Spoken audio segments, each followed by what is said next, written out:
Meu nome é Renata Cabral, eu sou formada no curso de Produção Cultural da UF, do Polo de Rio das Ostras, e eu atuo hoje como produtora cultural na Like Produtora.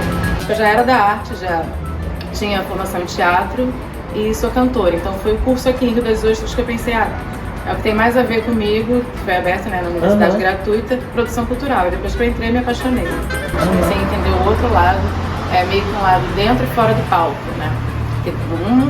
Um lado da experiência para o outro. Então é bom que eu tenha essa experiência como cantora para poder entender o lado do artista, assim como o da produção do evento.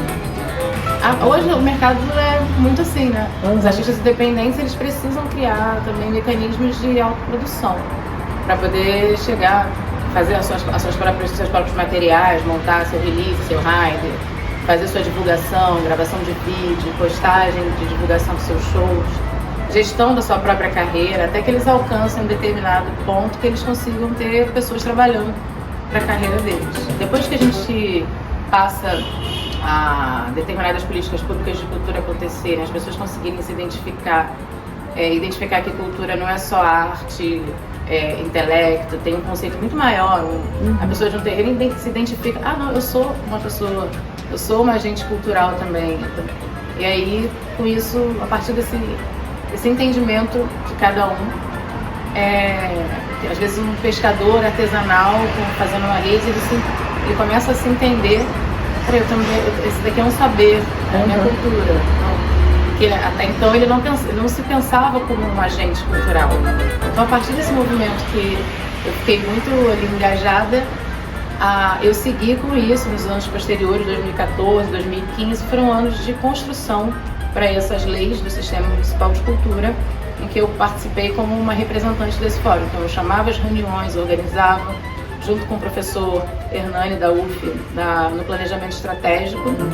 Em 2017, eu sou convidada a ingressar na Fundação de Cultura, porque como eu tinha um conhecimento muito grande da área, atuando na sociedade, na legislação e pesquisando muito isso, como estudante de produção cultural, né, também ali dentro, eu recebo o convite da Fundação para atuar dentro do setor de política pública de cultura, na continuidade dessa implementação de leis que ainda precisavam de decretos. E aí fiquei na Fundação de Cultura de 2017 até 2023, atuando nessa área. Na continuidade disso, foi importante trazer para dentro do poder público alguém da sociedade que tinha esse tipo de conhecimento. Então, e aí eu passei a ter o conhecimento da administração pública, que é uma coisa que a gente não aprende na faculdade. Eu acho que a gente passou por muitos altos e baixos. Existem momentos, a gente teve extinção do Ministério da Cultura, teve momentos que foram momentos de alta ainda, quando existiu a criação da Cultura Viva, lá em 2014, pelo ministro Gil. Eu acho que hoje a gente está vivendo uma retomada, com a volta do Ministério da Cultura, uma tentativa de reorganizar isso. Eu já tive momentos que eu pensei, o Sistema Nacional de Cultura não vai funcionar, é impossível para ver, assim, momentos de desacreditar. Mas agora existe aí um pensamento que vem do governo federal, que eu acho que está movendo que os municípios que ainda não estão com seus sistemas implantados se organizem. As pessoas, elas têm ideias muito boas. Eu vivi isso muito com esse trabalho de quase 7 anos na Fundação de Cultura. Só que as pessoas chegam lá com assim, eu tenho uma ideia que vai ser muito boa, vai ser isso, mas eu preciso de tudo para realizar essa ideia.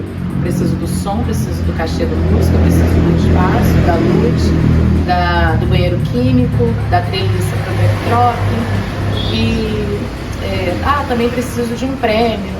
Isso não acontece. As ideias, elas não são um projeto. A ideia, ela é um pontapé inicial para servir de um esqueleto de estrutura necessário, que você tem que pensar como ele vai ser financiado.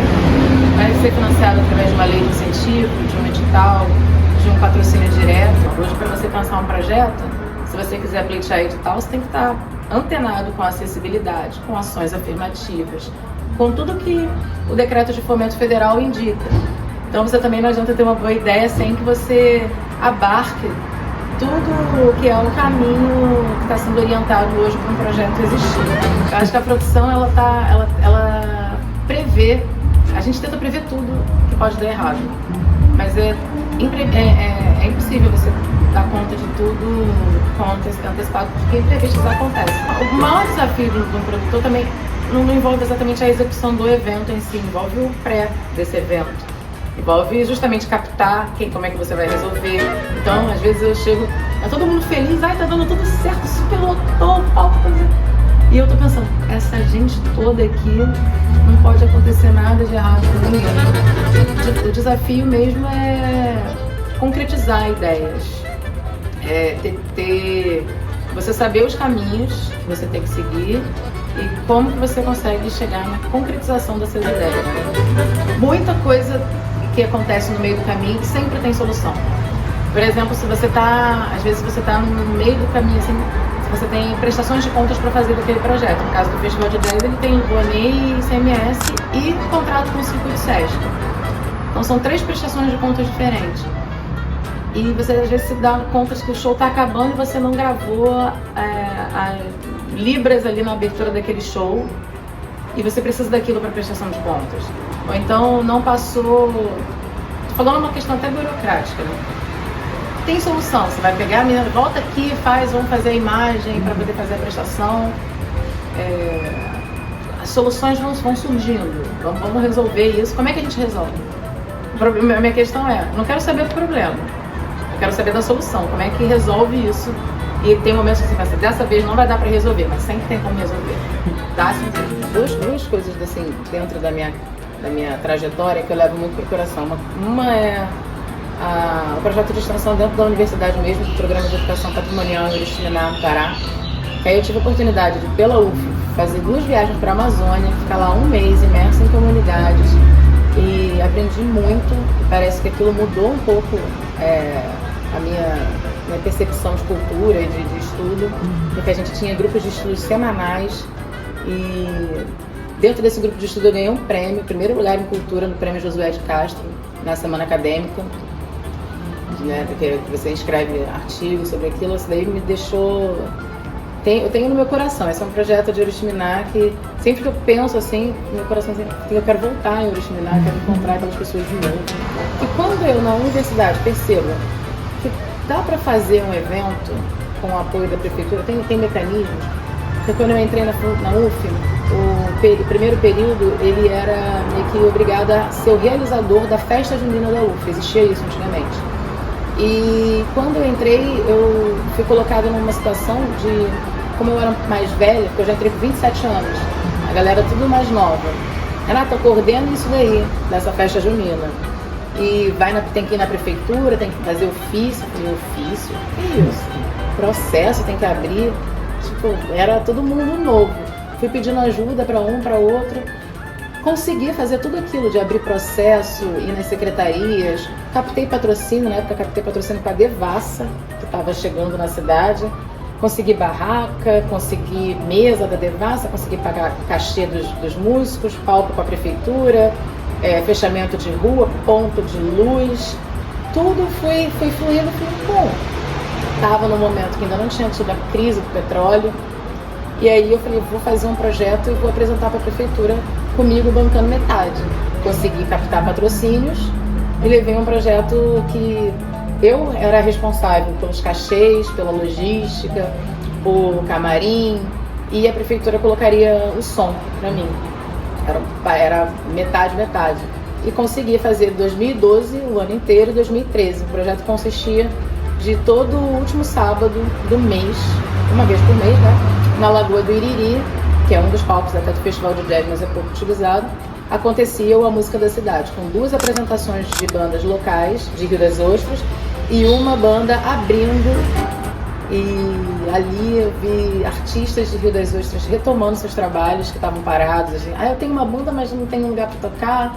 Falei, não, vou te dar um cachê, você toca na Música da Cidade. Então eu vivencio, é um trabalho prazeroso. Tem a parte burocrática, mas que com o tempo eu hoje fico, depois de 7 anos ali no Poder Público, Eu sei o que é um processo, eu sei o que é uma inexigibilidade, eu sei como se contrata um artista, eu sei a documentação necessária, eu tive que elaborar editais. Então hoje eu entendo muito melhor como funcionam os mecanismos dos editais, o que é um parecerista, como é avaliado, esse percurso no geral. Eu vejo muita gente batendo cabeça com aquilo que não tem perfil. E existe uma gama muito grande de atuação dentro da produção cultural. É só você conseguir se identificar qual que é a sua. E tem gente que, como eu, gosta de um pouquinho de tudo, mas é mais da prática. É botar a mão na massa. Faço a parte dos editais, faço a parte burocrática, entendo dos processos, mas eu gosto de ver a ação acontecendo, construir o projeto do início ao fim, ver a execução dele, captar, conversar com os artistas, receber as pessoas. O caminho que você, o que é melhor para você, entender a sua própria construção cultural, entender o seu próprio perfil. Porque não adianta você olhar para o amigo está indo muito bem como parecerista, mas você não tem o menor saco de sentar e ficar lendo vários projetos, não é seu perfil. Não é aquilo que você vai ter prazer em fazer na vida, né? Tem que ter prazer, a gente tem que ser produtivo e fazer aquilo que gosta.